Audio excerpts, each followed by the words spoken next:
মৃত্যুর সময় এই আমলটি করলে জান্নাত আপনার জন্য নিশ্চিত। ভাই ও বোনেরা, তাহলে শুনুন সেই আমলটি।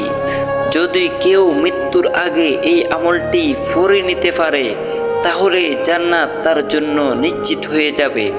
রাসূল সাল্লাল্লাহু আলাইহি ওয়াসাল্লাম বলেছেন, যে ব্যক্তি লা ইলাহা ইল্লাল্লাহ বলে মৃত্যুবরণ করবে সে জান্নাতে প্রবেশ করবে।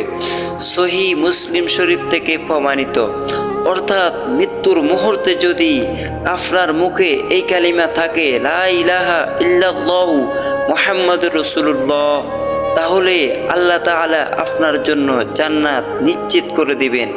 তাই আসুন আমাদের মুখ থেকে যেন সব সময় এই কালিমা ঝরে।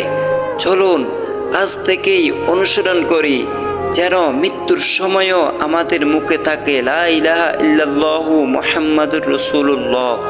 হে আল্লাহ, আপনি আমাদের সবাইকে এই সৌভাগ্য দান করুন, আমিন।